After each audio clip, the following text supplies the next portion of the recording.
So, very good evening to everyone. Welcome to the NPTEL's third live interactive session on the course Mechanical Behavior of Materials Part 1. The course instructor for this course are Dr. Shashank Shekhar and Dr. Sudhanshu Shekhar Singh from the Department of Material Science and Engineering at IIT Kanpur. And I am an additional TA, Shubham Jaiswal.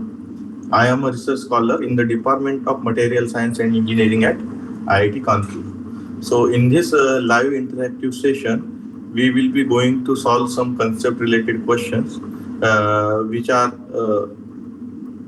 some questions related questions, which depends on your weekly content and which will in turn will help you to solve your weekly assignment. So in today's session, we will quickly recapitulate the content of week 3, and after that we will see the some concept related question, and if time permits, then we will see the solution to the assignment 3. Okay, so let's move ahead. So we will begin with the quickly recapitulation of the content that we have covered till now. So coming to the recap of week 3, so we begin week 3 with the concept known as viscoelasticity. So what is viscoelasticity?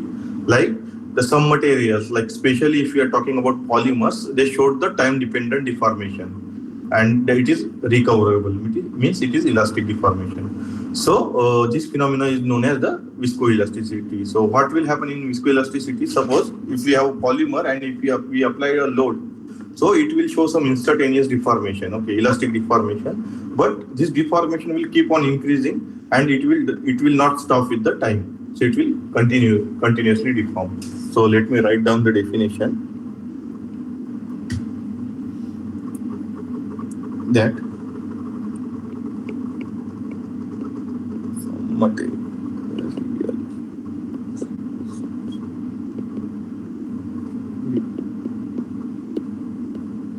polymer shows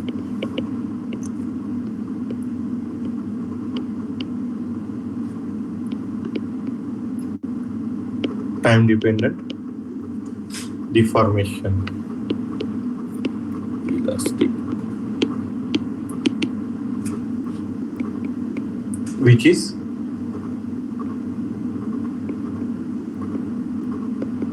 recoverable, and this phenomena is known as viscoelasticity. So this is called viscoelasticity. So now the second point is, like when the load is applied,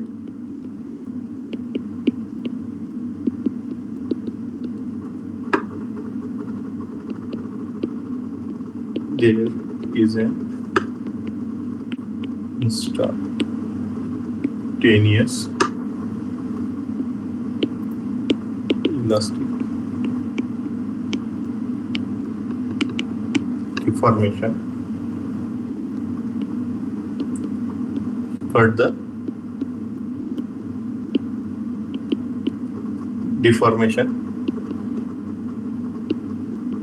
keeps on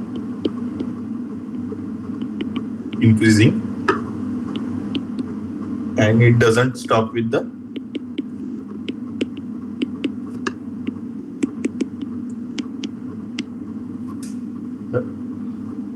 time.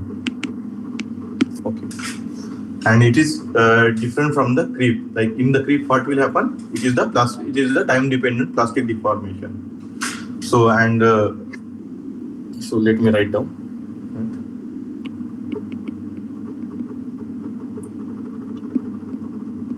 Different from creep,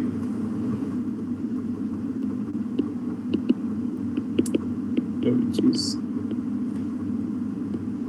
time dependent plastic deformation.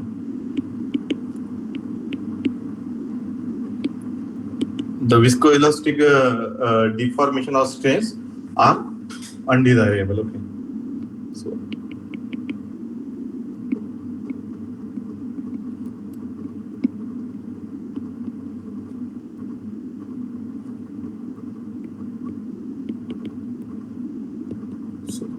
After this part, we have seen the mathematical description of viscoelasticity. So how we can represent the viscoelasticity using the different model. Okay.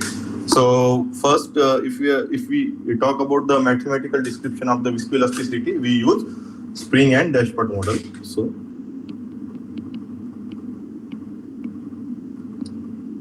mathematical description of viscoelasticity.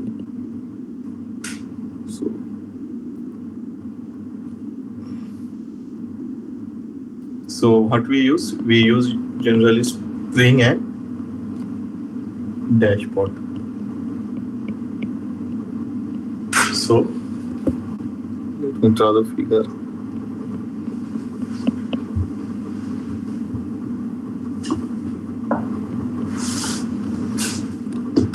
Let's say this is the spring loaded with force Fe and it's having some stiffness K.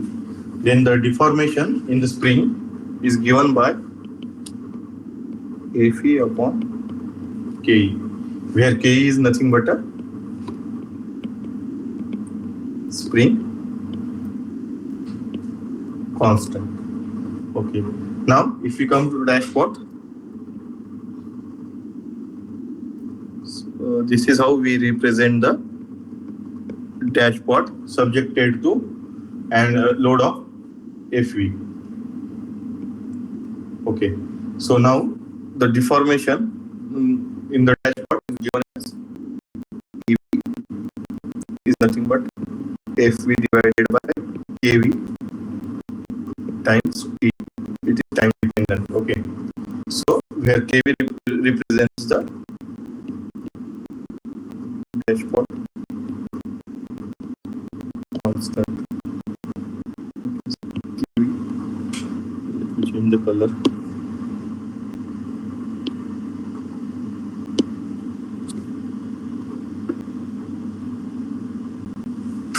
So also we can write Ev as, that is the rate of deformation, it is dEv by dt. So simply we can write Fv upon Kv. So in this mathematical description, whatever we are using like spring and dashpot, these are just elements and it does not represent the overall response of the viscoelastic material. And to properly represent the viscoelastic material, we need to combine these two elements into some combinations. Then only we can represent the overall response of viscoelastic material. So let me round down. These are just elements and don't represent the overall response of a viscoelastic material. And second point is, that is to properly represent the viscoelastic material, we need to combine these two elements into some combinations. Okay. So as we are saying, we need to combine these elements in some combination. So we have developed some simple models like series combination, parallel combination, and mixed combination. So first we have seen the like simple models.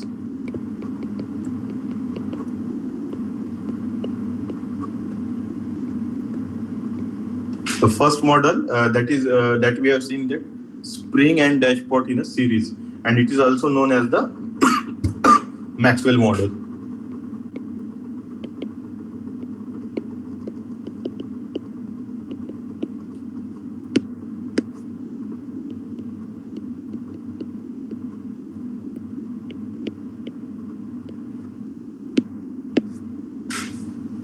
So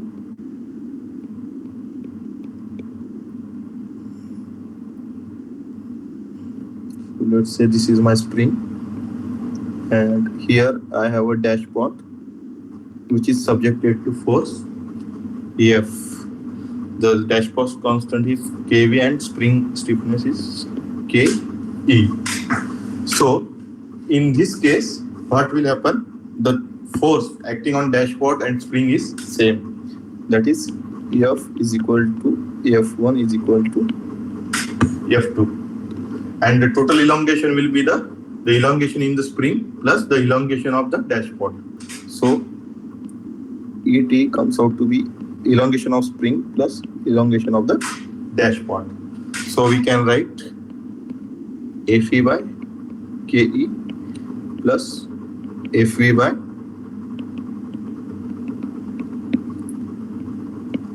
KV times T. So when we apply this for this, we have two conditions. That is, when the sudden elongation at T equal to means when we apply the at T equal to 0. So sudden elongation at T equal to 0. So what we will get? So F naught is equal to KE. So if I draw the force versus time curve, so I will get a curve something like this, that is at T equal to 0. And if I draw the strain versus time, so I will get something like this.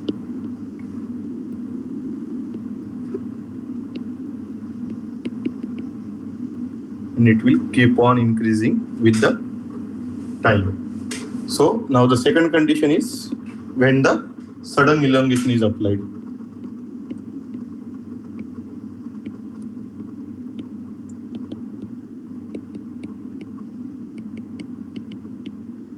Okay, so when the sudden elongation is applied, so in that case, force is given by F naught exponential of minus T upon tau, where tau is nothing but KV by Ke, and can be called as strain and also known as it is also known as strain relaxation time. So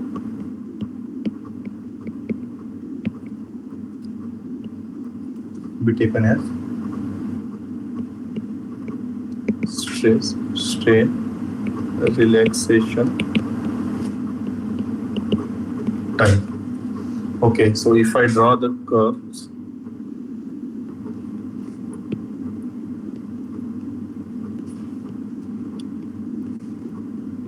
this is F. So I will get something like this at T equal to 0, and when there might be some instantaneous elongation, and it will keep on decreasing with the time. So this is at T equal to 0. Okay. So now the second model that we have seen is nothing but our parallel combination.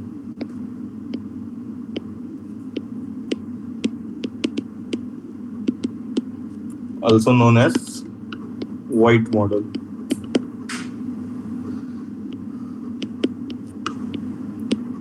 So in this model, we'll keep the spring and dashpot in parallel.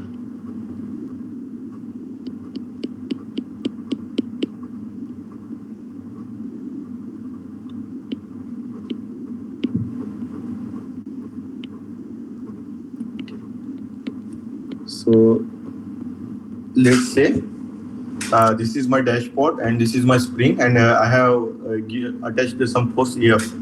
So the total force will be shared by these two, that is spring FE and FV.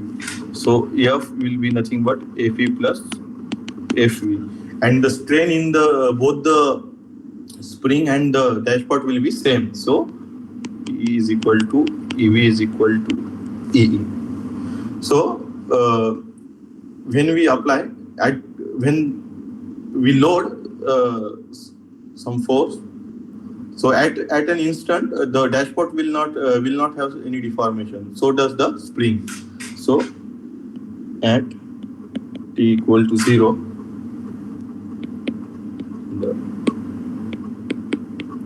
dashpot will not take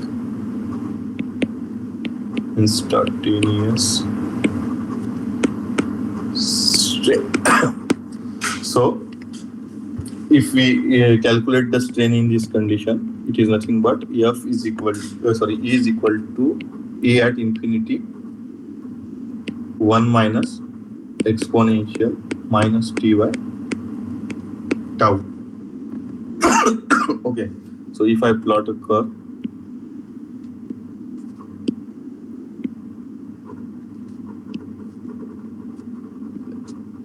this is F, this is E.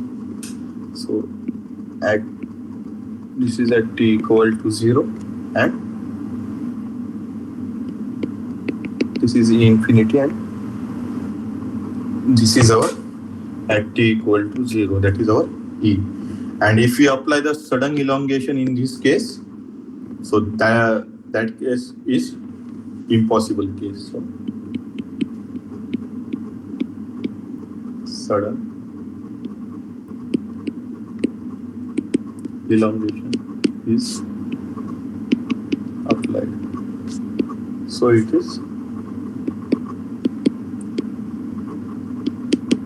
impossible case. Okay.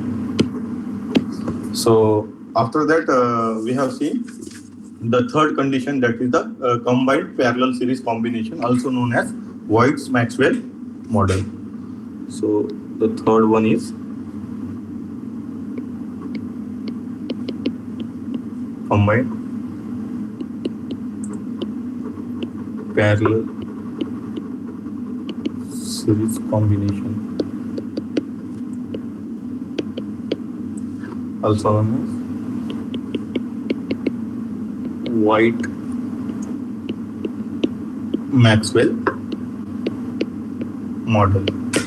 So in this case, what we will do, we will keep one spring and dashpot in parallel, and to this attachment we will keep one spring in the series.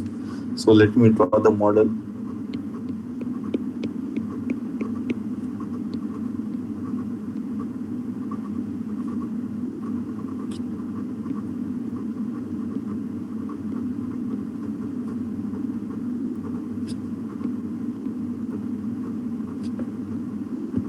So the model will look something like this.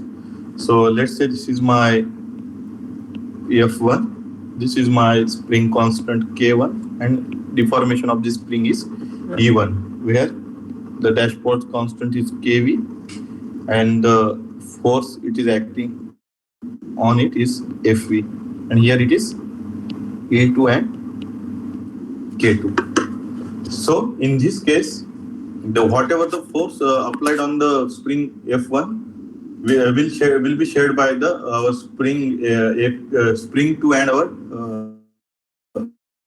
dashpot 2. So F is equal to F1 is equal to F2 plus Fv, and the strain in the first, like this one, like this model, the strain is same. So E V is equal to E1 is equal to E2 is equal to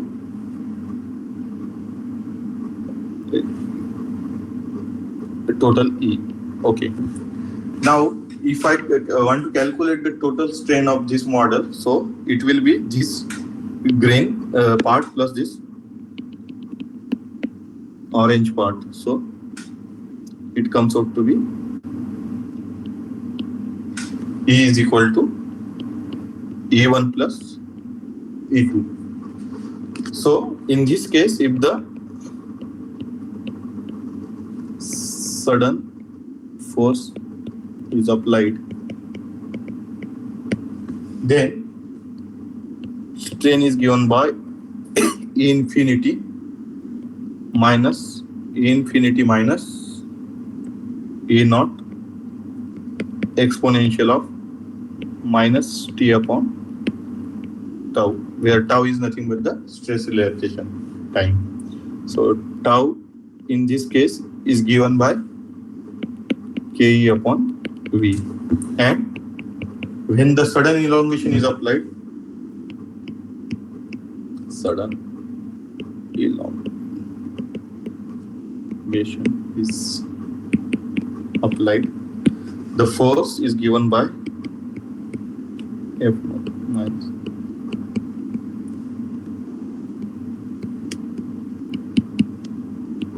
minus T upon tau, and tau in this case is given by Kv upon K1 plus K2. So this is all about the viscoelasticity. Okay. So the next session or the lecture that we discussed is on the tensile test. Okay. So then we saw tensile test. Okay.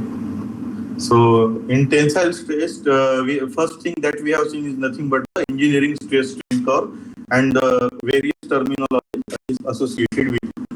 So let me draw the stress strain curve for you first.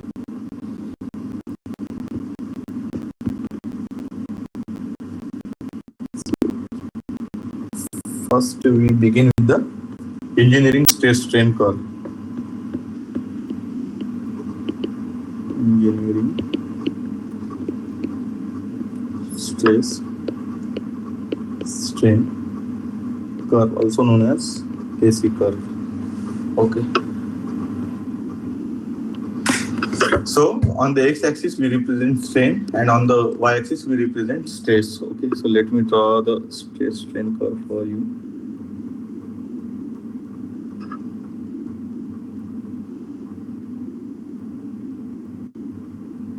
So let me denote the different points. Let's say this is A, this is B, this is C. Let's say this is D and this is F. Okay. So let's say this point is O. Okay. So the OA, the point OA line represents the proportionality limit. Okay.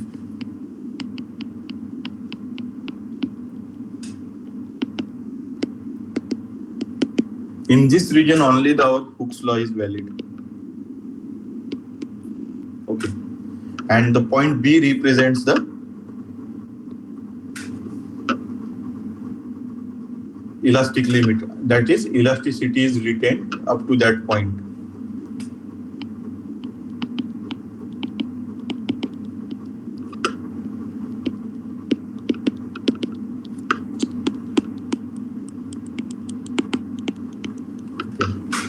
Elasticity is retained up to that point. Then the C point, that is the yield stress, and it is given by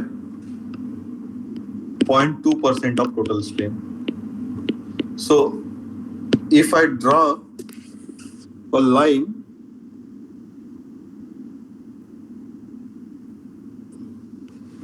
at 0.2% strain, it will give me the yield point for that material. And the point D represents the ultimate strength.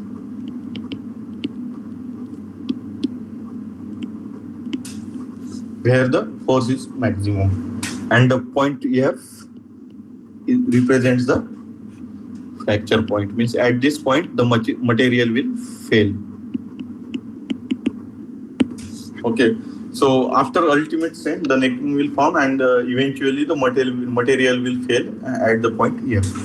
Okay. And then we have some terminologies like uniform strain and total strain. So the strain up to the UTS is known as the uniform strain, and the strain up to the fracture point is known as total strain. So if I draw the project is this point, the strain at this point, this is D dash, and this is F dash. So OD dash is uniform strain,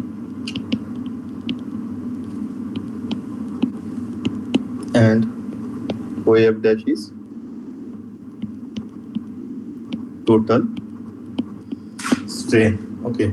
Also, with this we have seen this is the curve that we have drawn is for soft material, aluminum, copper, like brass. Okay. So this is strain, this is stress. Similarly, we have seen one more type of curve where the yield point is shown. Okay.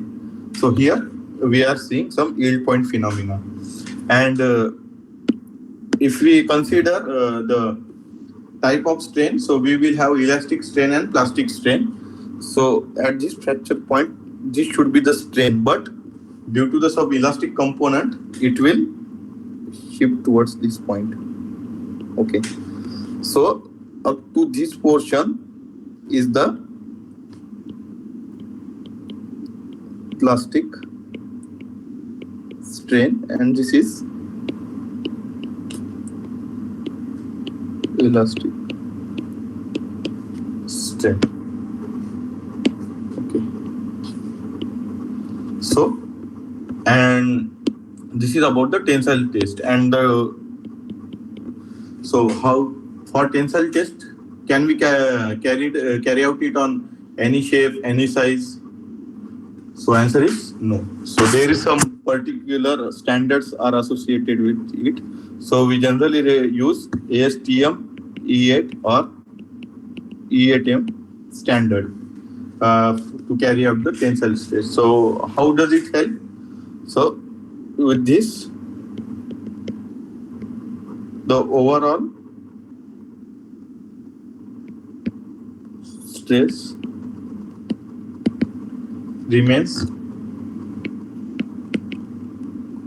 concentrated in gauge length. Also, samples do not show any premature failure, as there is no stress concentration at a particular point. Samples don't show any premature failure. Okay. And the third point is that we will get the true values for the material. So we will get true values for the material. Okay. So this was all about the tensile stress, that is the engineering stress versus strain curve, and this is for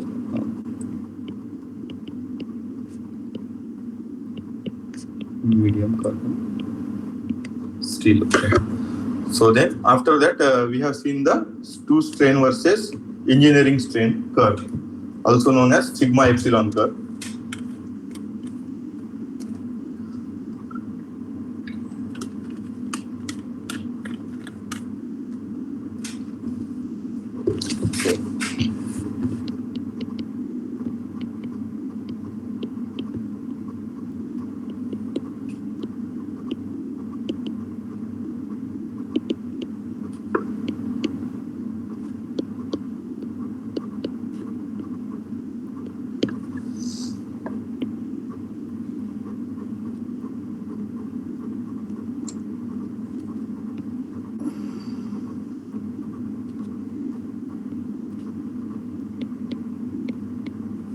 So in true stress, what we do, we consider the instantaneous area, whereas in the engineering strain, even after means after loading, the area, the cross sectional area is changing continuously, but we are not considering in the engineering stress strain curve. So that's why the curve will shift towards the downward. Whereas in the true stress strain curve, we consider the instantaneous area, I mean the load at that particular point and the area at that particular instant. So the true stress strain curve will never falls down. So let me draw.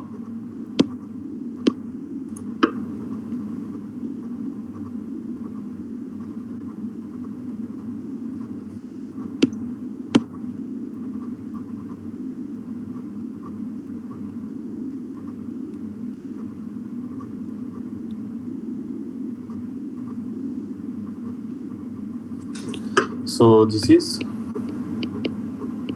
true stress strain curve, and this is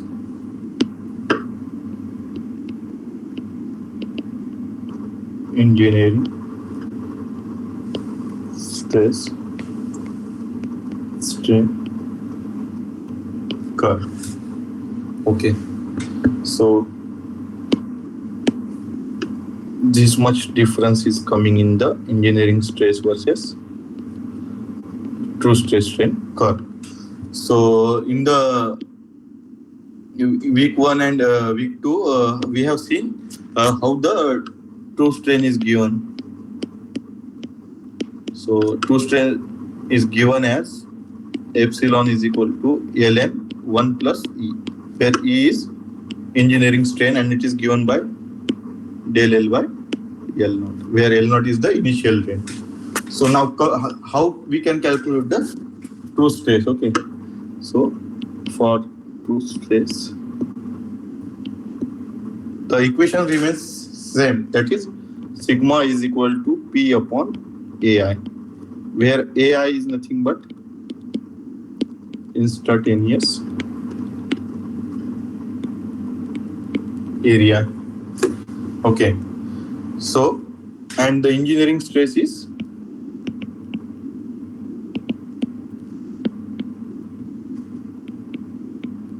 S is equal to P upon A naught. So if I multiply and divide the true stress equation by A naught, so I will get sigma is equal to P upon A naught into A naught by AI. So if I am assuming that the volume remains constant, so but by the constant volume, I can write A naught by A is equal to L by L naught, or simply I can write it is nothing but A plus 1. So the true stress is sigma is equal to S 1 plus epsilon. So the true stress is greater than 1 plus E times, okay, than our engineering stress. So this is about our true stress and strain. So let me write down this equation separately. Epsilon is equal to ln 1 plus E and sigma is equal to S 1 plus E. So these are the important equation, and using that we can calculate the true stress and strain for the material. Okay. So from this graph, we have made some observation. We can see that the elastic part of the plot is much smaller than the plastic part. Similarly, for a very small strain, you can see for very small strain, the engineering strain is similar to that of true strain, and we will see in the problem also they almost come similar. And then for practical purposes, if we say the true stress is always greater, it means is almost equal to the engineering stress in the elastic regime. As you can see in this elastic regime, this elastic regime, you can see that the screw stress is almost equal to the engineering strain, and the screw stress is greater than engineering stress after the elastic regime, and the engineering strain is always greater than the true strain. So let me write down the observation from the graph.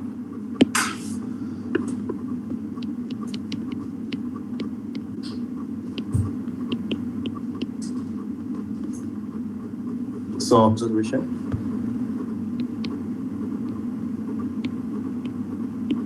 So elastic part of the plot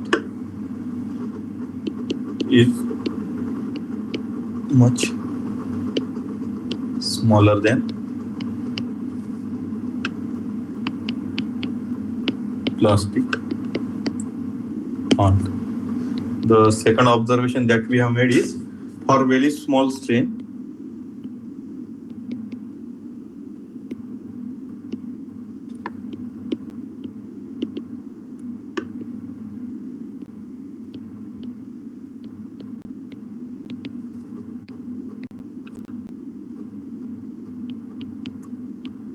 true strain.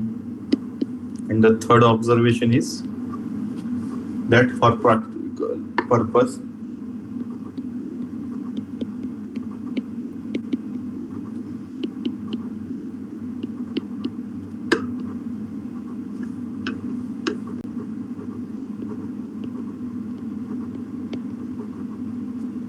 is similar to engineering stress in elastic regime.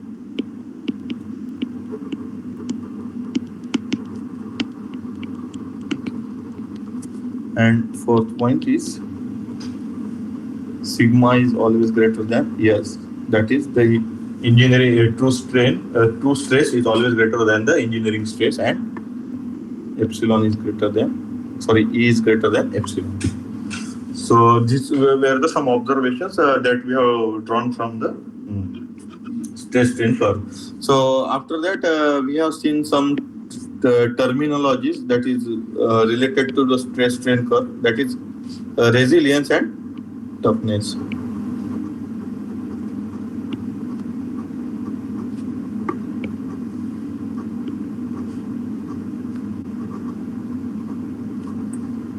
Sorry.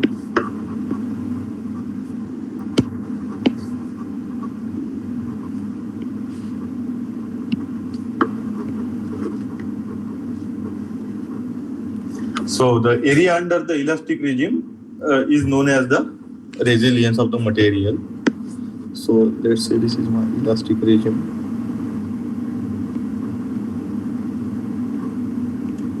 So this is my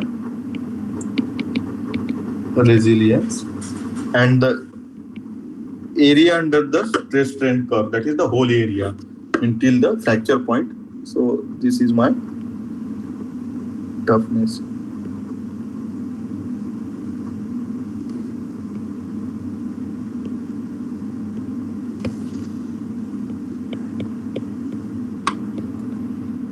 And if I draw the graph somewhat like this, like two graphs.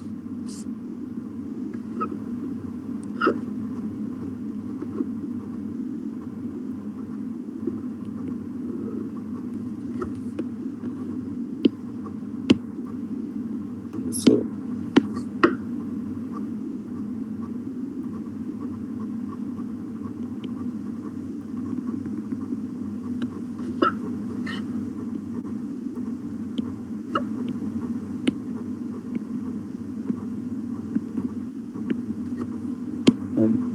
let's say this is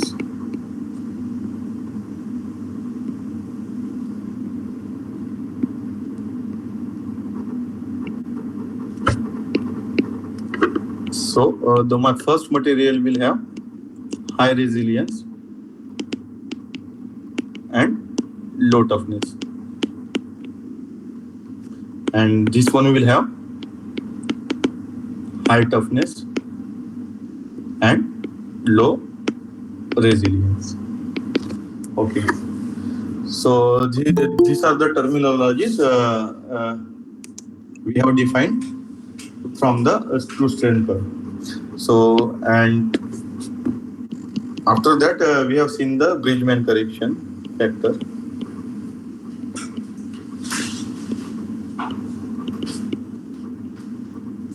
And it is given by sigma bar upon sigma is equal to 1 upon 1 plus 2r upon a ln 1 plus a upon 2r. So here the r is nothing but the radius of making. So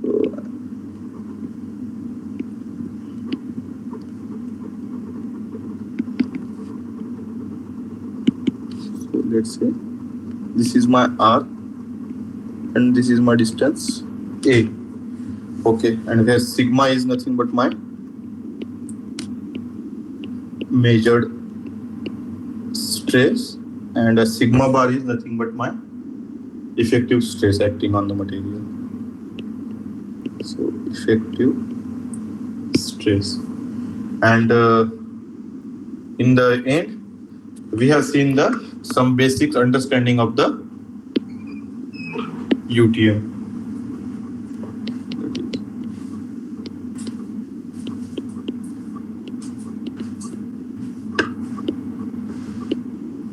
Then in this we have seen what are the different parts of the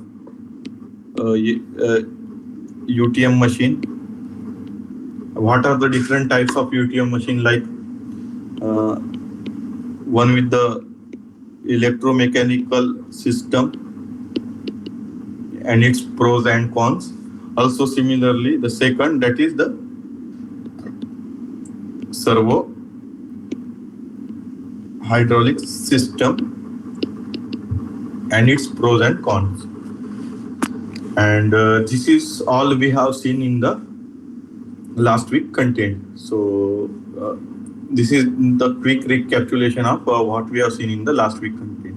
So now after this we will solve some concept related question depending on the week's content, and if time permits we will also see the solution to the week 3. So now coming to solve concept related question. So here is the first question. So consider the load versus elongation graph shown in figure. The dimension of the sample where L0 equal to 20 mm and initial diameter is 4 mm. And they are asking us to determine the modulus of elasticity, yield strength at 0.2% offset, ultimate tensile stress, and uniform and total strength. So can you calculate, Mr. Arun? Am I audible? Yes, sir. So can you try to solve?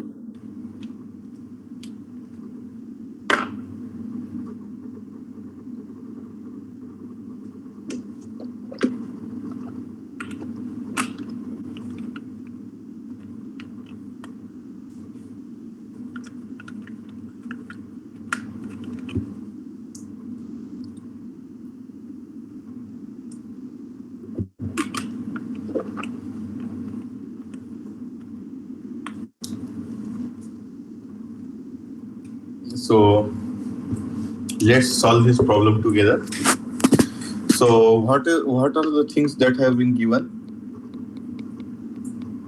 That is L0 is equal to 20 mm. D0 is equal to 4 mm. So if I calculate A0, pi by 4, D0 square, it comes out to be, how much it is coming?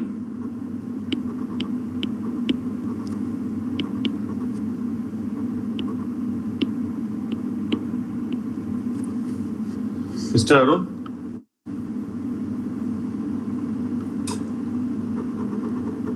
1 minute, sir.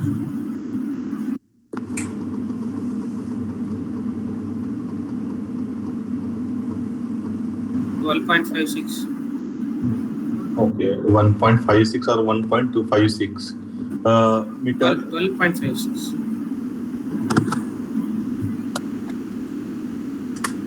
Shift 5 into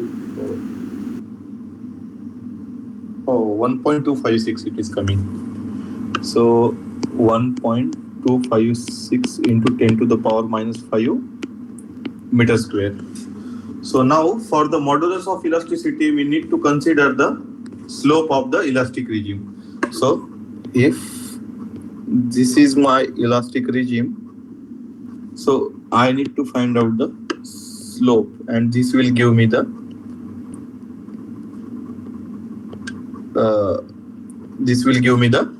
modulus of the material. So to solve this problem, here they have given the load versus elongation graph. So we need to calculate the stress and strain at that particular point. So let me consider, like, first is modulus of elasticity.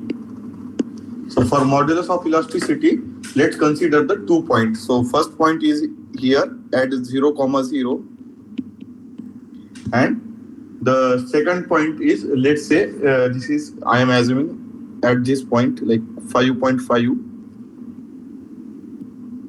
That is here it is coming out to be, if I draw the line at means if I project this point here, it is the strain comes out around to be 0.1. So 5.5 comma 0.1. So this is my point 1 and this is my point 2. So for E, Sir, yeah. sir, how did you find out that point as 0.1? You can just simply draw the line here. So, okay. Here. This is my point, okay. So now, sorry. If I take a ruler, okay, and if I keep at this 5.5, okay, so here it comes out near to that 0, okay. So, and you can see the each division is of 0.2. So one division will be of, so this is 0.2 up to this, and it is coming around this point. So I am just assuming it around to the 0.1. It can be 0.09 or it can be 0.12. Okay. Did you got it, Mr. Arun? Yes, sir. It's just assuming things. Yeah. So, Okay, sir. yeah. So now for point 1,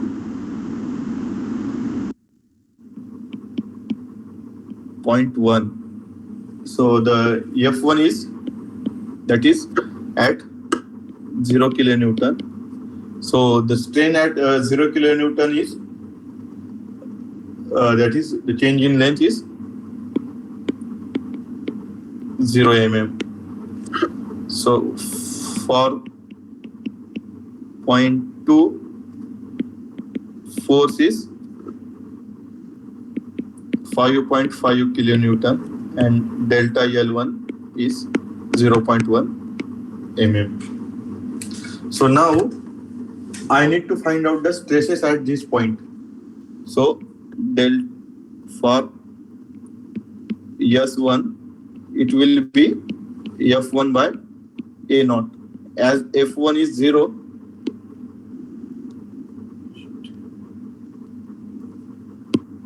as F1 is 0, this S1 becomes 0. And E1 is delta L1 upon L naught. As delta L1 is 0, this is also 0. Now, if I calculate S2, that is F2 by A naught, that is 5.5 into 10 to the power 3 divided by 1.256 into 10 to the power minus 5. So the S2 comes out to be, that is the engineering stress at point 2. How much it is coming?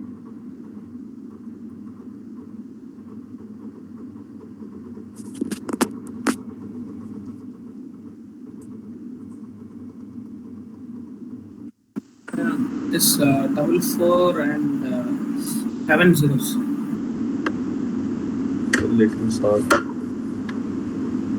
5.5 into 10 to the power 3 divided by 1.256 into 10 to the power minus 5. 440 into 10 power 6. 440 approximately. So 440 megapascal it is coming out. Okay. And E2 is delta L2 divided by L naught. Delta is L2 is 0.1 into 0.1 divided by 20, and it is coming out to be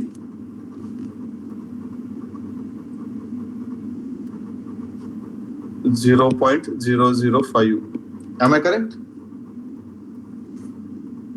Yes, sir. So now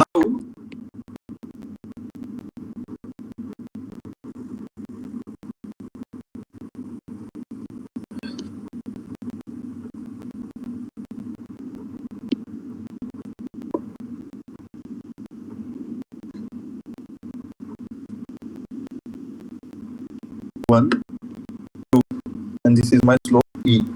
So E is given as slope, that is S2 minus S1 divided by E2 minus E1. Am I correct? The slope of this line 1 to 2 is given as S2 minus S1 divided by E2 minus E1. Yes. Yeah. So here S2, how much we have? 440 megapascal. 440 minus 0 divided by 0.05 minus 0. So E comes out to be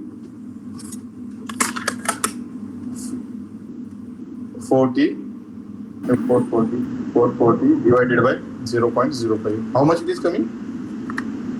8800.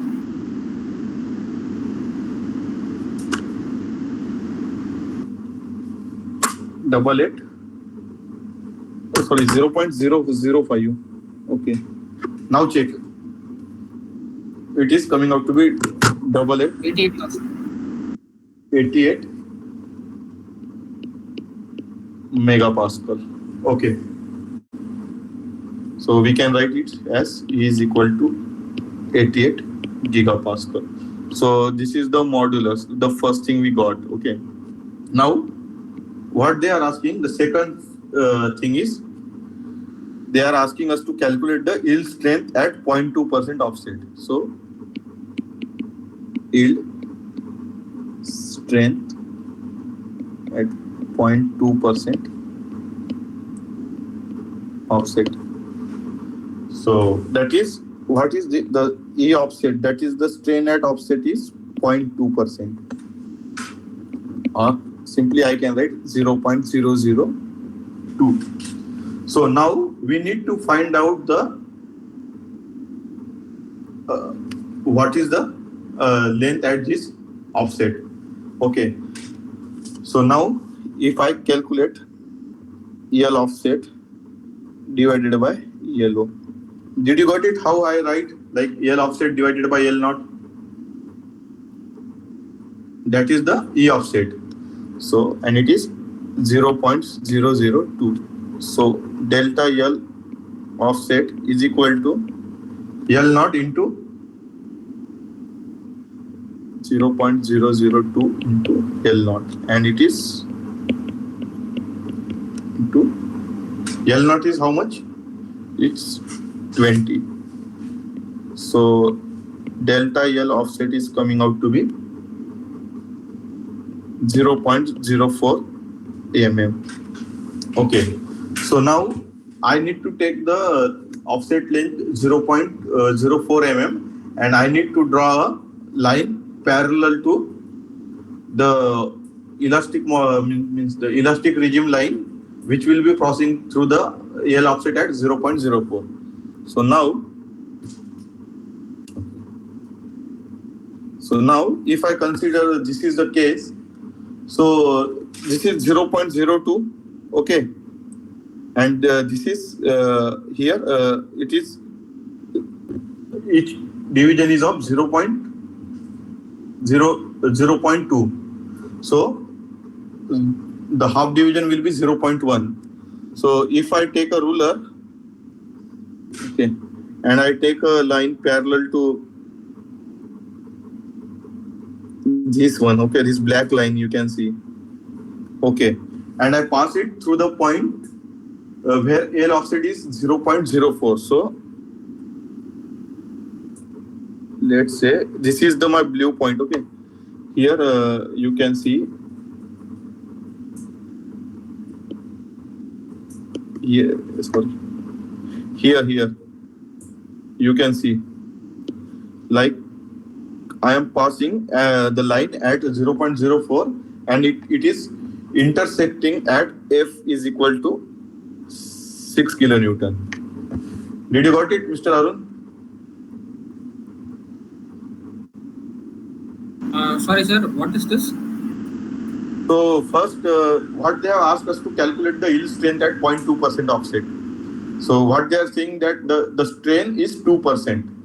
That is the L offset by L naught. That is the change in length by original length should be 0.02. So from that, so from this, we have calculated the L offset, that is 0.04 mm.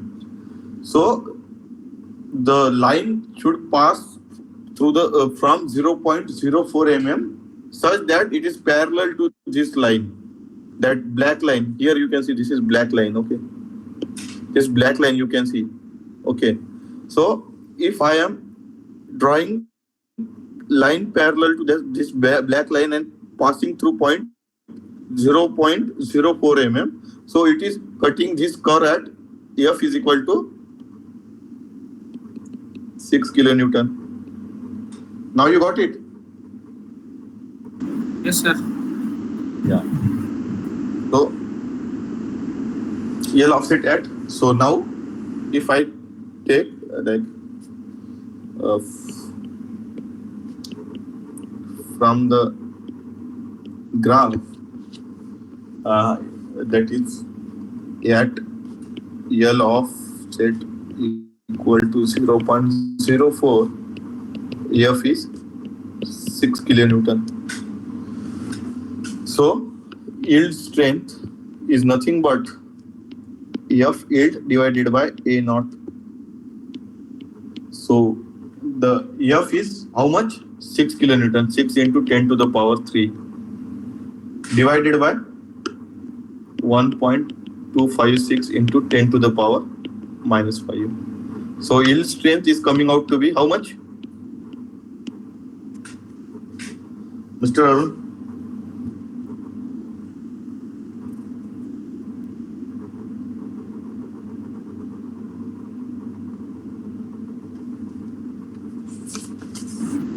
The 477 megapascal. Oh, so it is coming out to be 477 megapascal. So this is our yield strength.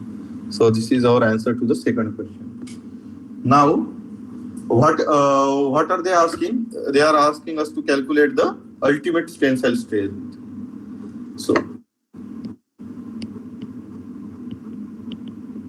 ultimate tensile strength. So what is ultimate tensile strength? It is the maximum strength that a material can withstand, means maximum stress, and at that point the force will be maximum. So ultimate tensile strength is nothing but F max by A naught. So if we come to this graph, where is the F max? So F is maximum at this point. Here you can see. Am I correct? Yes, nearly 7.5. Nearly 7.5. So F max is 7.5 into 10 to the power 3.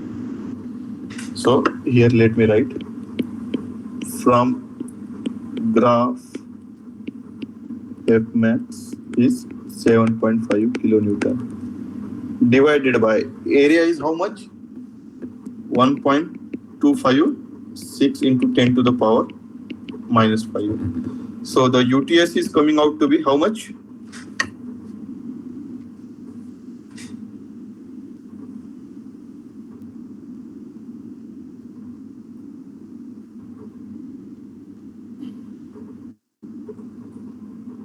597 megapascal. 597 megapascal. Okay. So this is our ultimate tensile strength. And then they have asked us to calculate the uniform strain and total strain. So previously we have discussed what is the uniform strain? That is the strain up to the, this is our, that is, this is our uniform strain, that is strain up to the UTS. And the strain up to the failure point is known as, this is total strain. So now, if we see at F max, the strain is how much? 1.6. That is change in length is how much? At A for uniform strain, that is delta L uniform is 1.6 mm. So strain is nothing but change in length by original length. So change in length is how much? 1.6 divided by L naught is how much? 20. So it is coming out to be 0.08 0.08 or 8%. Am I correct? Now, second Yes, sir. point, total strain. So total strain is nothing but the length at fracture. So at fracture point, this point, how much it is the length? It is around 3.8. Like each division is of 3.2. Sorry, 0.2. So this is 3.6. So this division will be 3.8. 3.8. So the total strain is 3.8 mm. So E at fracture will be delta LF upon L naught. 3.8 divided by 20. So it is coming out to be 0.19 or 0.19. yeah, 19% approximately we can write. Okay, so this was about this question, like if the graph is given and how we can calculate different things. So I have kept similar problems, so we can practice it together. So now the second question is here. In a tensile test, a material fractured before necking. The true stress and strain at fracture were 630 megapascal and 0.18 respectively. What is the tensile strength of the material? So can you solve this question, Mr. Arun? Actually, we can't solve with this data given because yesterday's class told like engineering stress and strain only we can solve this, find this tensile strength of material. Also, so can you use this data to calculate the engineering stress strain? Just try to solve it. Yes, sir. We have relation. Yeah. Please solve and tell me the answer, if possible.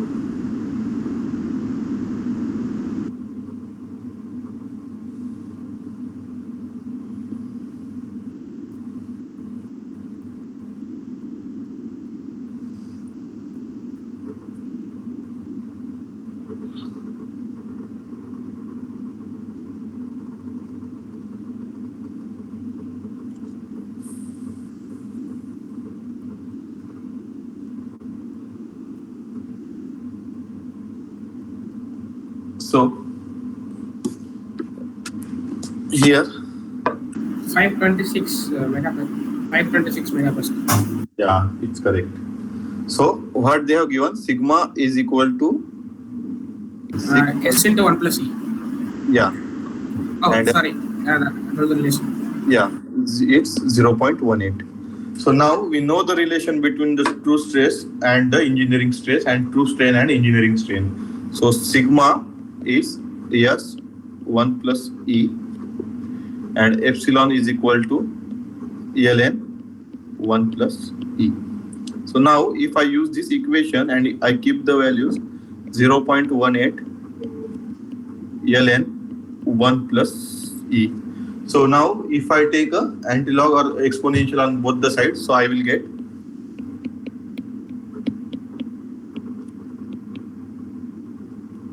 1 plus E.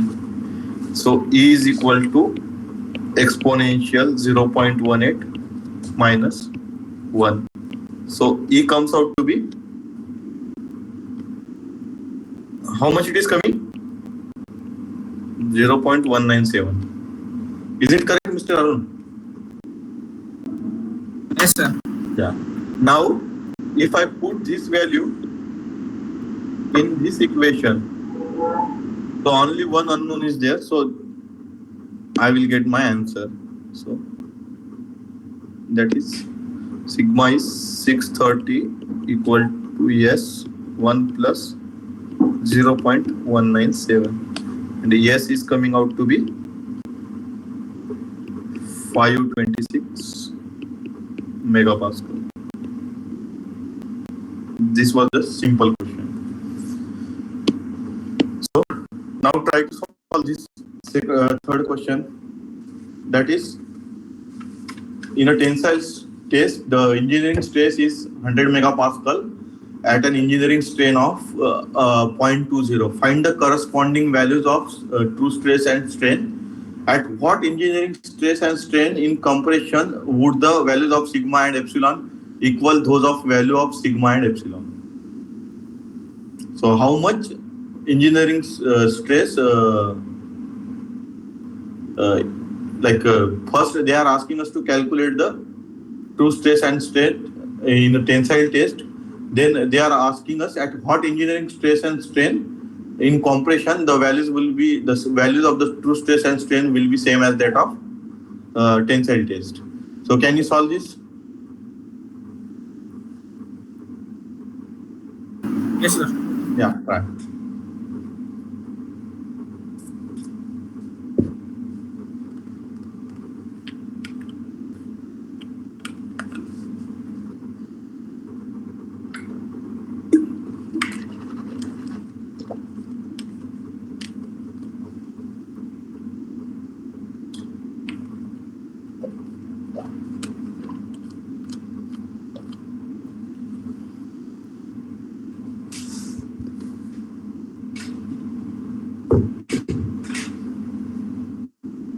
Sir, the sigma comes out to be 120 megapascal and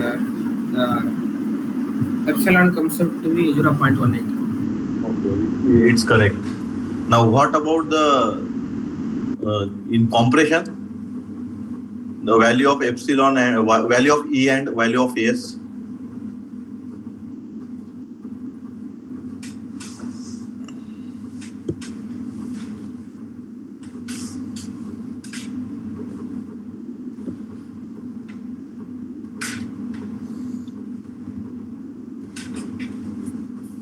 So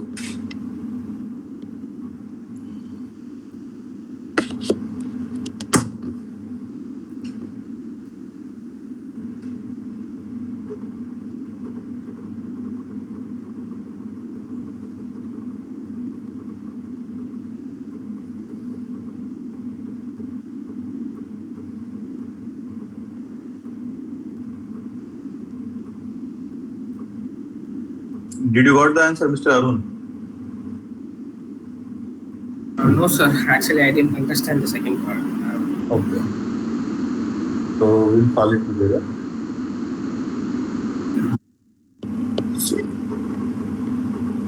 So let's say this is my tensile condition and this is my compression. So in tensile, what they have given, S is 100 megapascal and E is 0.20. And they are asking us to calculate sigma and epsilon. Okay. And here in compression, what they are saying that, let's say this is sigma T and sigma T.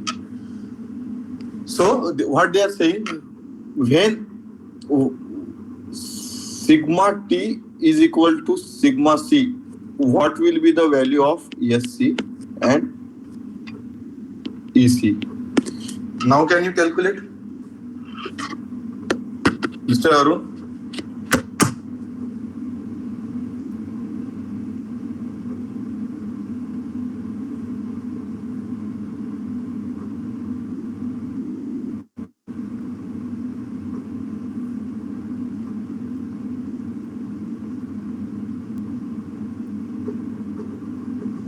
Okay, let's see. So here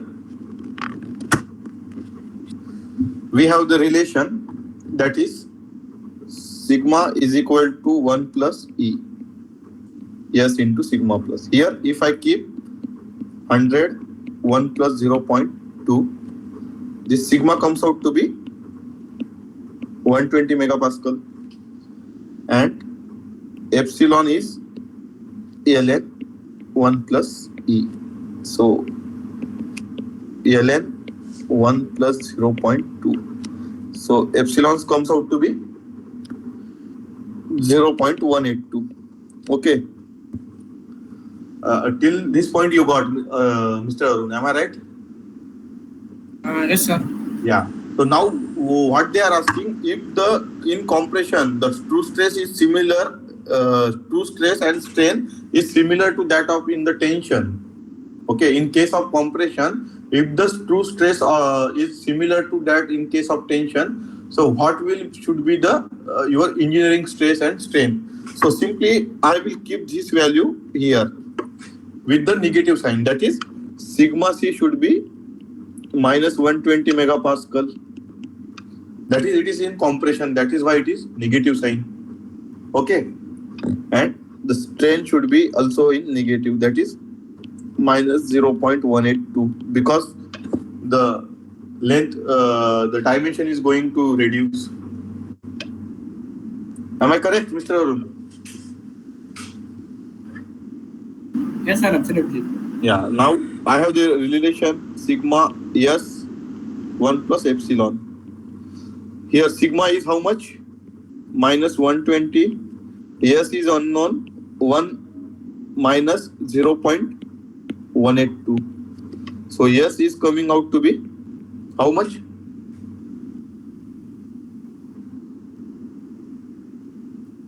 Sorry. So first I have a relation 1 plus E into S and epsilon 1 plus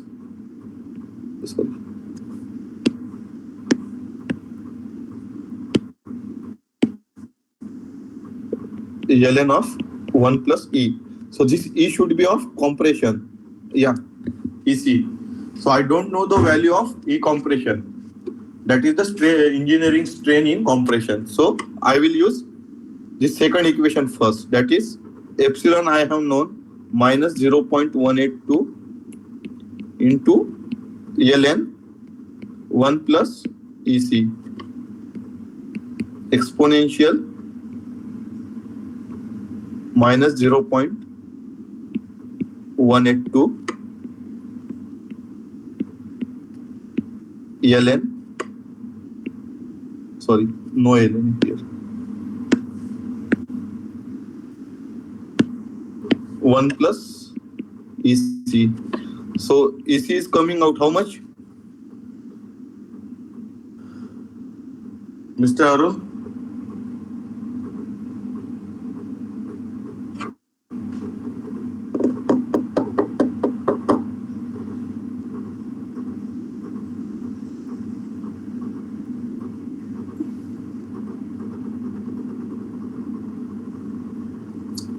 Are you, Arun? Are you with me?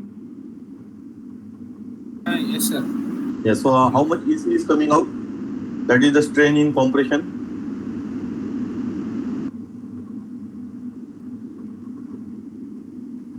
Minus 0.16.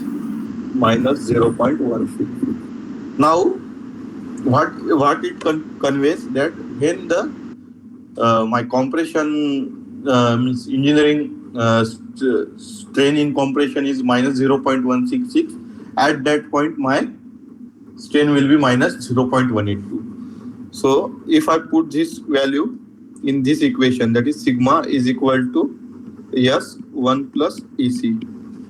So sigma is minus 120, S1 minus 0.166. So S is coming out to be how much? That is SC.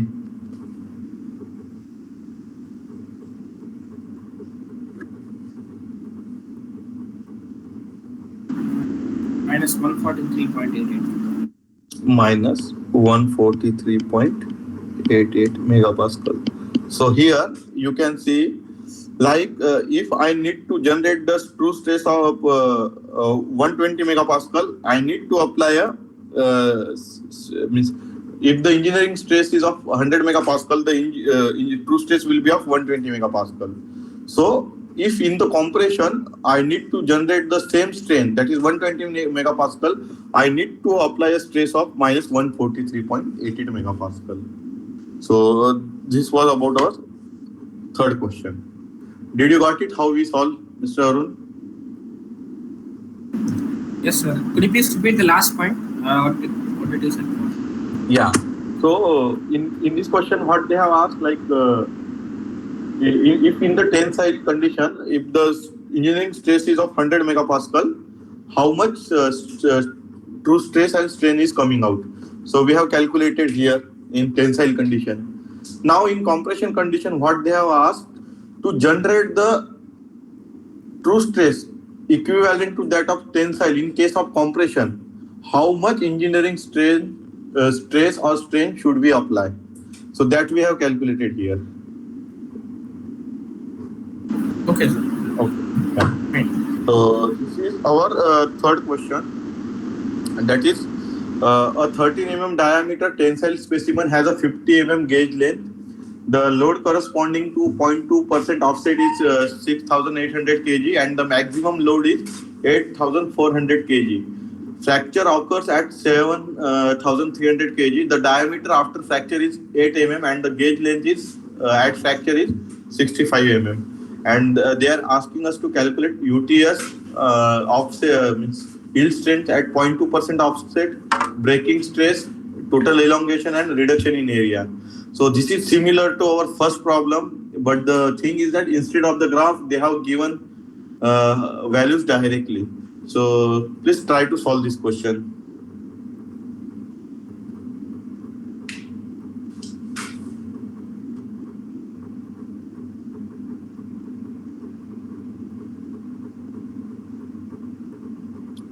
So Arun, try to solve this question and tell me the values of UTS, yield strength and breaking stress. Yes, sir. I will try.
Sir, is the UTS 51.25%? Okay.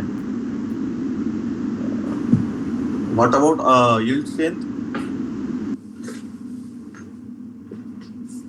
100, sir.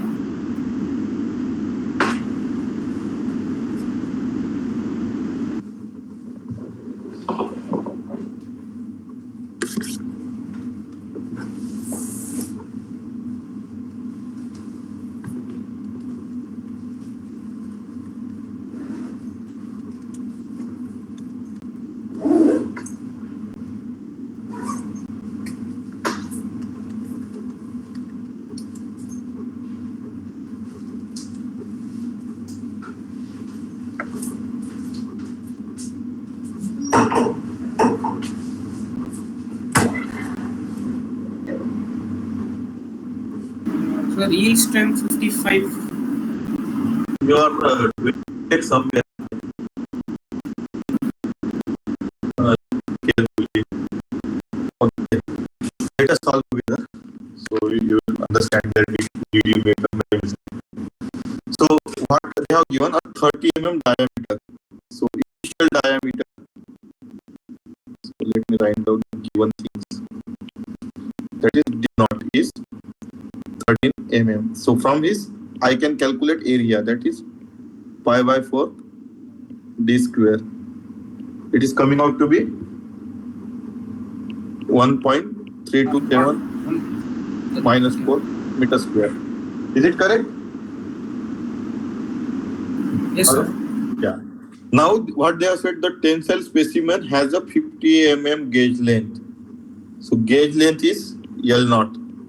Initial length is 50 Now what they are saying, the load corresponding to 0.2% offset is 6,800 kg. So they have given the load and we need to find out the force. So F at 0.2 is nothing but 6,800 into 9.81. Am I correct? Now, what they are saying, the maximum load is 8,400 kg. So let's say F max is 8,400 into 9.81. Why I am multiplying with 9.81? Are you getting, Mr. Arun? Mass into gravity. Yeah. Yes. So now, what they are saying, the fracture occurs at 7,300 kg. That is, force at fracture is 7,300 into 9.81. Okay. And the diameter at fracture is given. That is, D at fracture is 8 and gauge length at fracture is 65 That is, length has increased to 65 at fracture. So now what they are asking us to calculate the UTS. So first we will calculate UTS. So what is UTS? Is maximum load by area. Am I correct? Maximum load is how much? 8,400 into 9.81 divided by area is how much? 1.327 into 10 to the power minus 4. Now how much it is coming?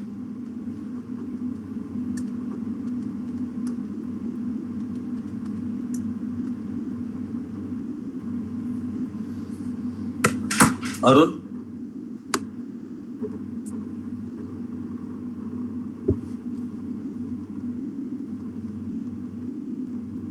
620 megapascal. 620. Sir, is that 10 power minus 4 or 10 power minus 6? 10 to the power minus 4. Oh, okay, sir.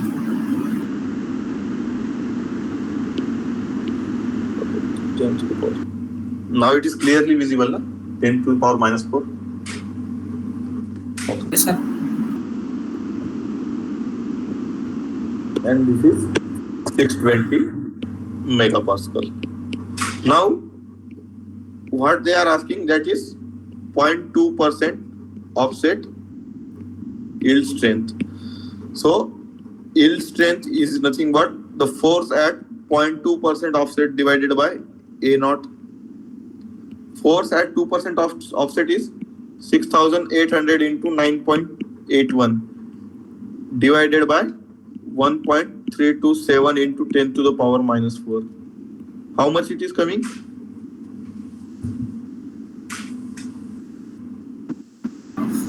502 megapascal. So it is 592 megapascal. And C is what is? That is breaking stress. Let me write sigma B is how much? Force at breaking divided by A naught or force at fracture. So this is 7,300 into 9.81 divided by which area should I take? Fracture area or the original area?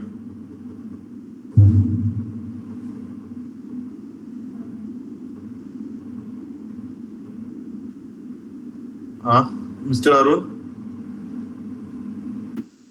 No idea, sir. So which area should I take?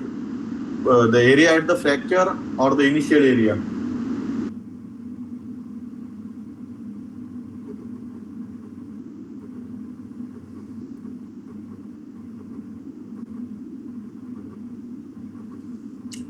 So here they have not mentioned about anything like true stress and strain. So we are calculating only engineering. So here I will take the initial area. It's 542 megapascal.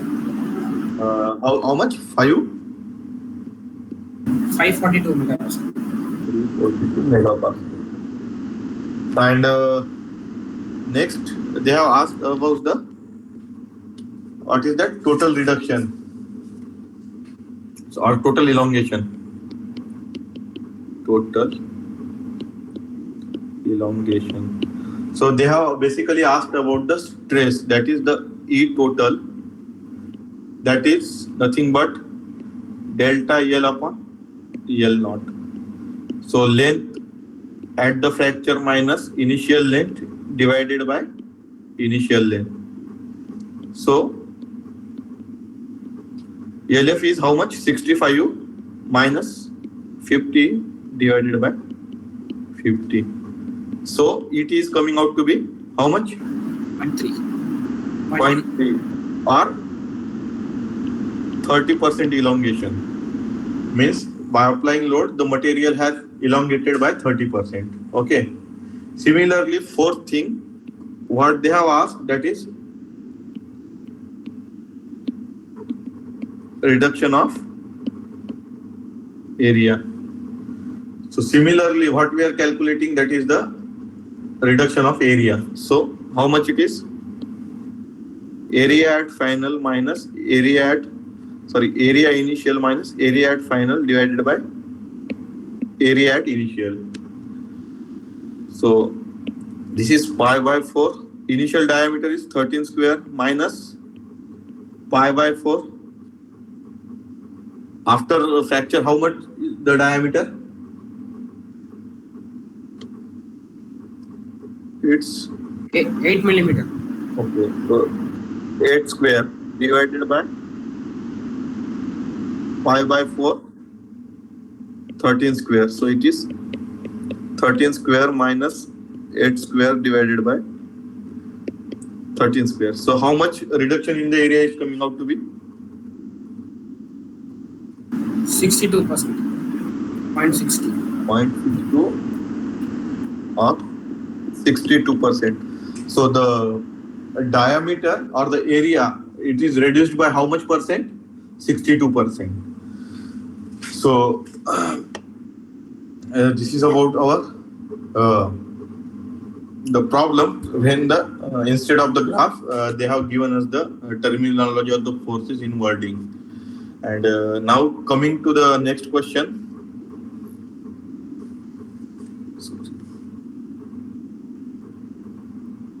here, that is the plot below of load versus extension was obtained using a specimen shown in the following figure.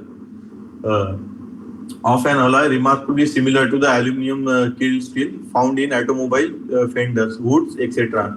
The cross-head speed was 3.3 into 10 to the power 4, 10 to the power minus 4 inch per second. The extension was measured using a 2-inch extensiometer as shown in figure G.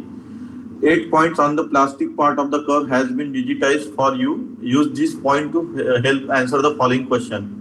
So they are asking you to determine yield stress, Young's modulus, ultimate tensile stress, total elongation, uniform elongation, post uniform elongation. So in first question, as we have seen, we needed to calculate the point means coordinates by drawing a line.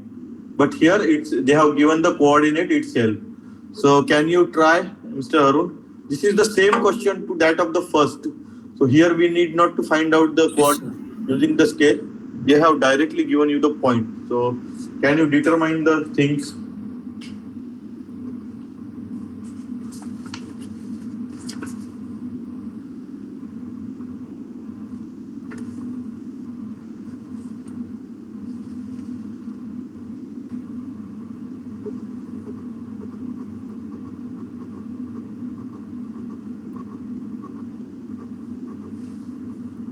So, are you able to see the dimension of this rod, Mr. Arun? Yeah, yes, sir. Yeah.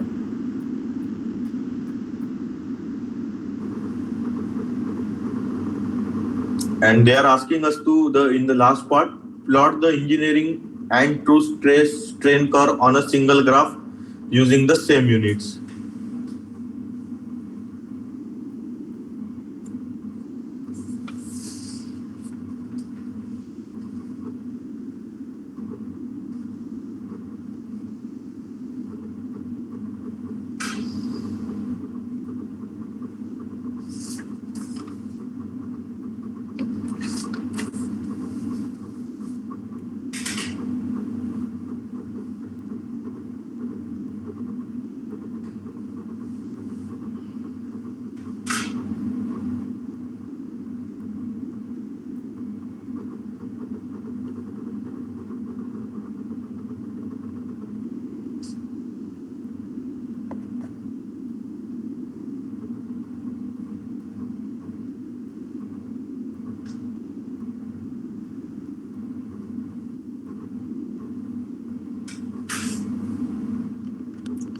Let me write down for you some.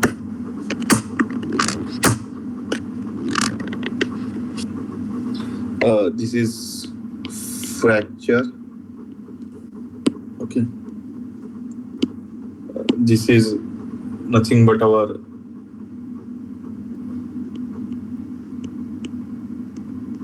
F max. This is proportionality limit. This is yield point. Now it will be very much easy for you to calculate.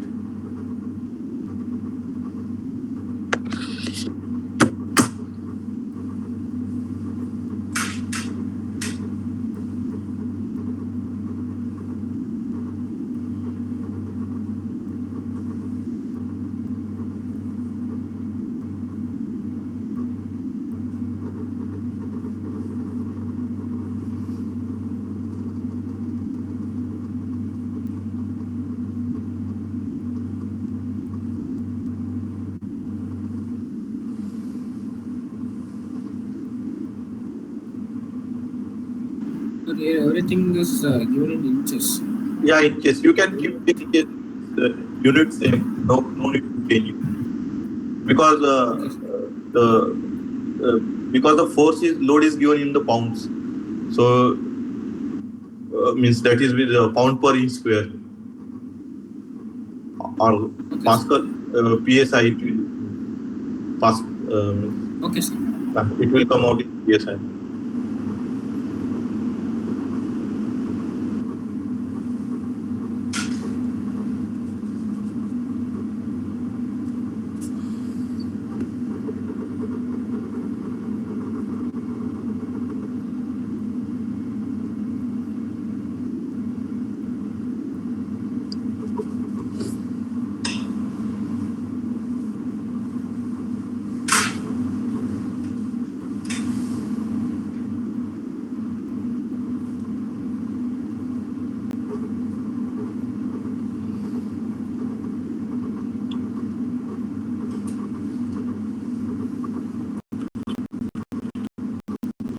Is the yield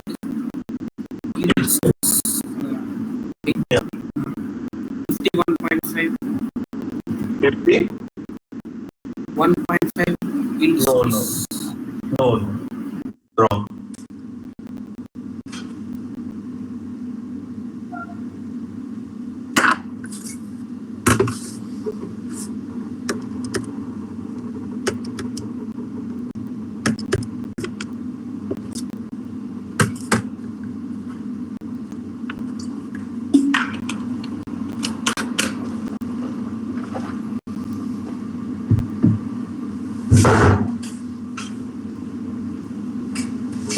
Just check the force, what force we have taken. So depending on that, the answer will change.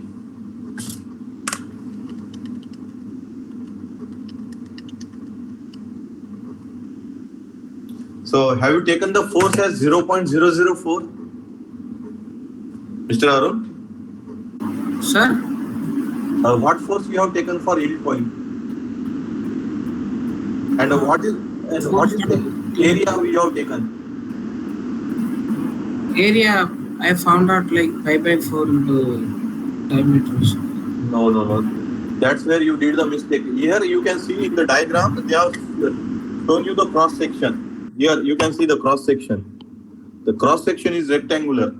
So area will be 0.03 into 0.5. So area comes out to be 0.015 inch square. So here you did the mistake. Now calculate. Here in the figure. Could you please zoom in that part? Yeah. Now?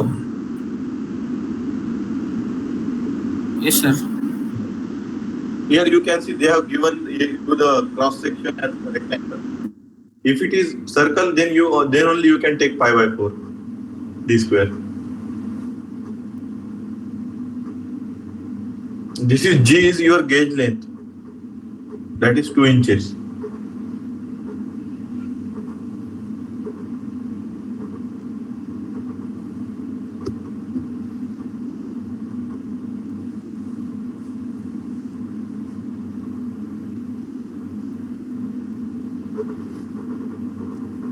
So now all coordinates are visible easily, Mr. Arun? Yes. Yeah. Now try to solve. Yield stress, Young's modulus, then ultimate strength, total elongation, uniform elongation, which is the post-uniform elongation. That is after yield point, after ultimate point, how much elongation has been taken place.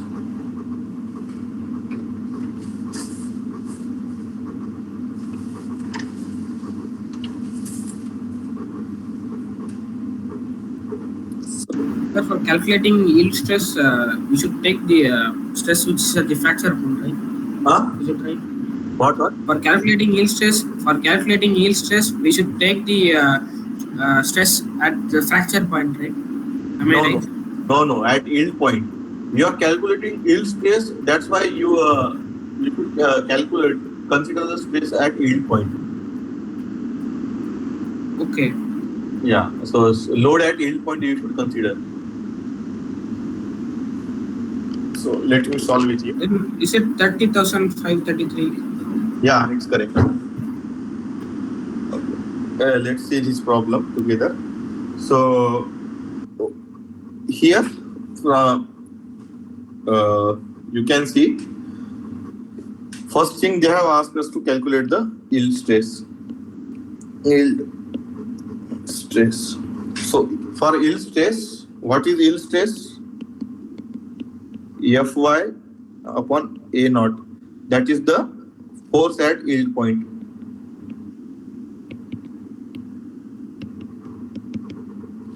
And area is the how much? That is 0.3 into 0.5. It is 0.015 in square. So yield stress is nothing but at Fy here at yield point. Fy is how much? 458. 458 divided by 0.015. So yield stress is coming out to be 30,533 psi. Are you getting the same answer, Mr. Arun? Yes, sir. Same. Now calculate the Young's modulus.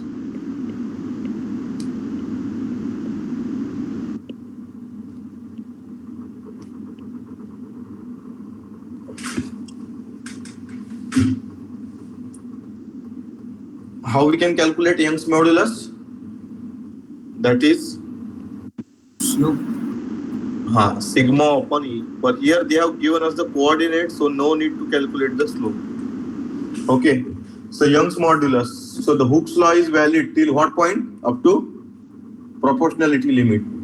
So here they have given the force at proportionality limit. So easily I can find out the stress at proportionality limit.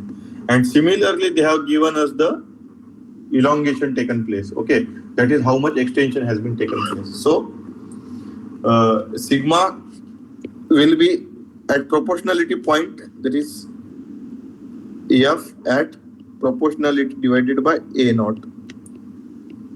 F at proportionality is how much? It's 405. Area is 0.015. How much it is coming? 20,000 psi. Am I correct? And Yes, yes. epsilon is nothing but delta L by L naught. Okay, how much the change in elongation taken place? That is 0.0018 divided by L naught is how much?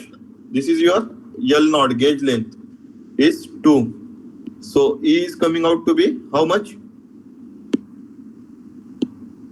How much it is? E is 9 into 10 power minus 4. 9 into 10 to the power minus 4. So now, if I take E is equal to sigma upon E, that is 27,000 into 9 into 10 to the power minus 4. So it comes out to be 30 into 10 to the power 6 psi. Am I correct?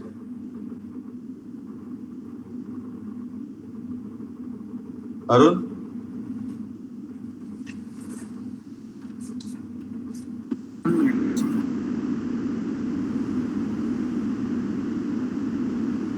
Yes, sir. Correct.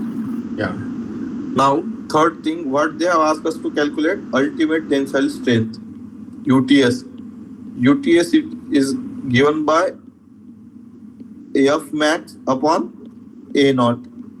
So here in this graph you can see among all the forces this force is maximum, F max 745. So we will take this force. Yes, that is 745 and area is how much? 0.015. 0.015. And it is coming out to be 49.6. 49.666 10 to the power 3 psi. Okay. So now fourth point, that is total elongation. So what is total elongation? Up to this point, up to fracture point. Am I correct? Yes, sir. Total elongation. So total elongation is how much? That is, total elongation is nothing but the strain at the end of fracture. That is, ET is nothing but delta ELF upon L naught. Am I correct? Yes, sir. So here you can see the extension at the fracture is how much? 0.8. 0.8. 0.8 divided by 2. How much it is coming? 2 1 the 2, 2 the 4. 0.4. 0.4 or 40 percentage. Now, what are the next thing they are asking? That is uniform elongation. So, what is uniform elongation? The elongation till your ultimate point, ultimate tensile point. Am I correct? Here in the very beginning, we have seen the elongation till the fracture is known as total elongation, and the elongation till the ultimate tensile strength is known as uniform elongation. Can you calculate uniform elongation? So it will be EU upon delta LU upon L naught. So how much it is coming?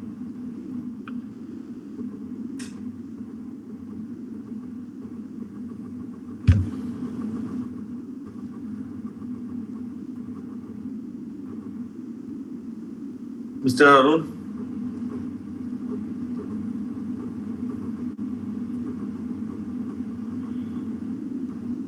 Sir, Huh?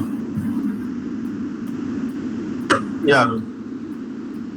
could you please repeat? I had some network issues. Okay. Here, what they have asked, like we have calculated till total elongation. Now they have asked us to calculate the uniform elongation. So in the lecture, you have seen that the strain up to ultimate tensile strength is nothing but your uniform elongation. Okay, because after that only your necking will takes place and strain will change. Okay, so but before that, whatever the strain or the elongation before that point, we will consider as uniform elongation. So at ultimate tensile strength, we have to find out the strain. So here I have wrote the equation, that is uniform elongation, that is delta LU, that is change in uniform length divided by initial length. So at maximum, here you can see at F max, the LU is how much? 0.5, and this is 2. How much it is coming? 0.25. 25%. 0.25 or 25%. So this is our uniform elongation. Now, what they have asked? Post uniform elongation. So let me draw the curve. So this is our which elongation? This one. This is Uniform elongation. This is uniform elongation,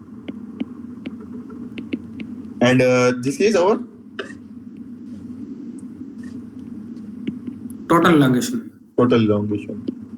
And what they have asked us to calculate post uniform elongation means after this uniform elongation, like this point, how much elongation has been taken place? That is total minus uniform. Post uniform elongation. So this is post uniform elongation. Okay, is nothing but total minus uniform elongation minus uniform elongation. uniform elongation. That is 0.40 minus 0.25. Means 40% minus 25%. So this is Yeah, 15%. 15%. So this was the question. Okay, now the second part. What does it says? Plot the engineering and true stress strain curve on a single graph using the same units. So this is our engineering stress strain graph. Now what we need to find out the true stress and strain. So let me write something like extension load, engineering stress, engineering strain, true stress, true strain. Okay, so let me write down the extension, that is 0.0018, 0.02, 0.1, 0.2, 0.3, 0.4, 0.5, 0.8. So I have taken this point from here, 0.1, 0.2 here. Whatever points they have given, 0.008, 0.004, 0.20, 0.30, 0.50, and 0.80. Here you can see this value they have given. This 10. Yeah. So corresponding that, I will write the load. So what is load? How much it is the load? One is 405, 458, 630, 699, 729, 741.5, 745, and 440. And they have given the S and E value. So engineering stress, how much they have we have calculated at 0.11, 27,000, then 30,533. Here now calculate at 0.50 when load is 630. How much it is coming? 630 divided by 0.15.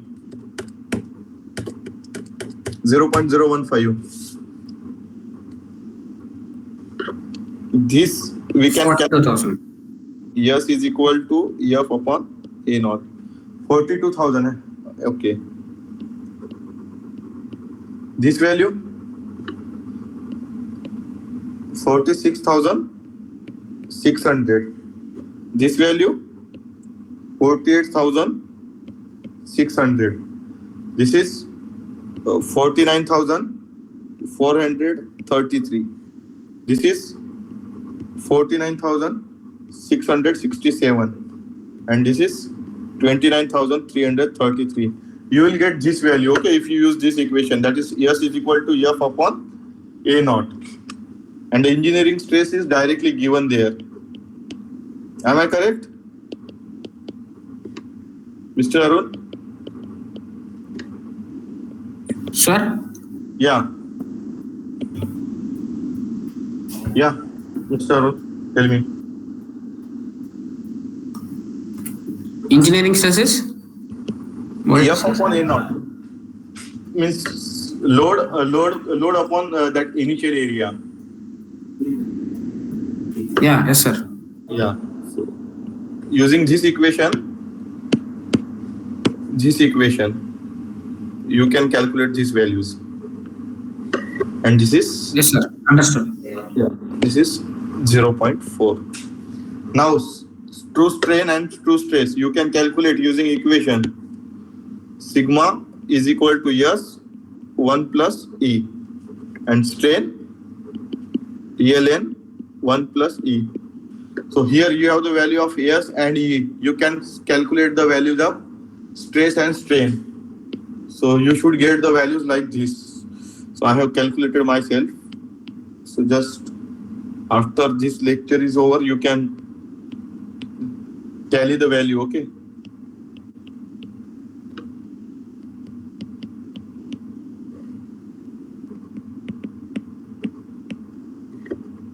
5,930. Did you got it? How we have calculated the true stress? Yes, sir, by this relation. Yeah. And true strain is coming out to be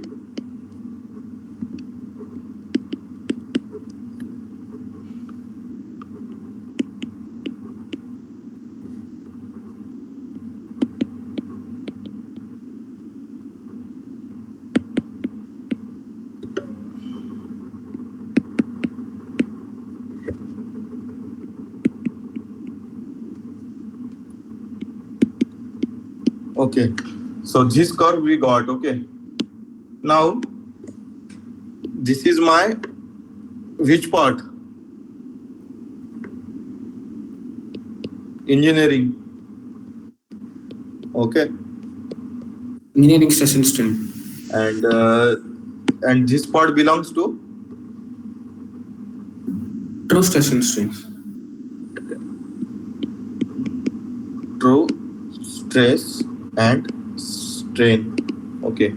So here in the very beginning, I have said that when in the elastic regime, when the strain is small, the true stress and true strain, true strain and engineering strain are almost similar. Here you can see.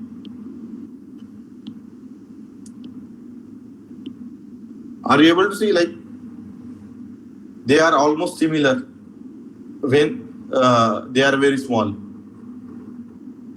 Okay. Arun? Yes, sir, got it. Yeah. So now if I plot, so I will get a curve something like this. So this one for my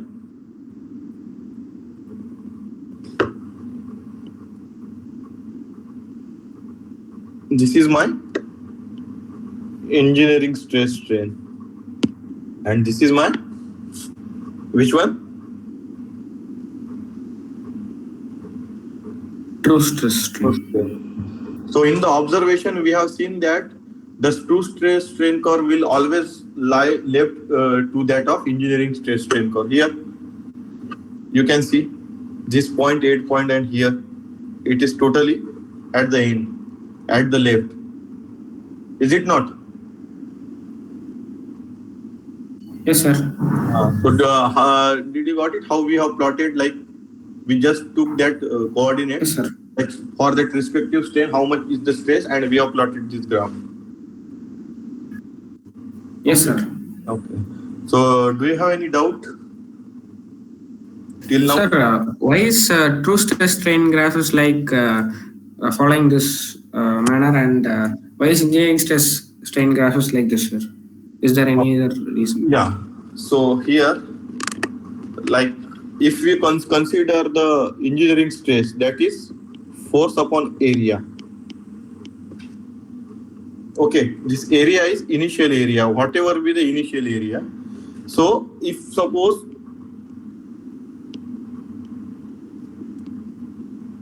after loading, this area will change. Am I correct? Like it will come something like this. This area will reduce. Okay. But we are not considering that reduction in area. So area is constant. So for decrease in load also, we are taking the same area. So that's why this graph is declining in engineering stress. Whereas in case of true stress and strain, we are considering the instantaneous area. So this area for sigma F upon AI, where AI is instantaneous area. So whatever the area will be present at that instant. So for this calculation of this point, we have considered A naught. For this also we have considered A naught. And for this point also we have considered area A naught. So we have considered area same everywhere, but in true stress, what we have considered here, suppose area is A1, here area is A2, here area is A3, but A1 is greater than A2 is greater than A3. Am I correct? Yes, sir. Yeah. Correct. So that's why this true stress will go upward and engineering stress strain will go downward. Okay, sir. It- Yes, sir. yeah, Got it. is it clear? Okay. So this was all about our week 3. So week 3 assignment is solved in yesterday's session. So you can refer to that session. Yes, sir. Yeah. So We solved it. we will end our session here itself. Okay. So we'll meet Yes, sir. next week Tuesday.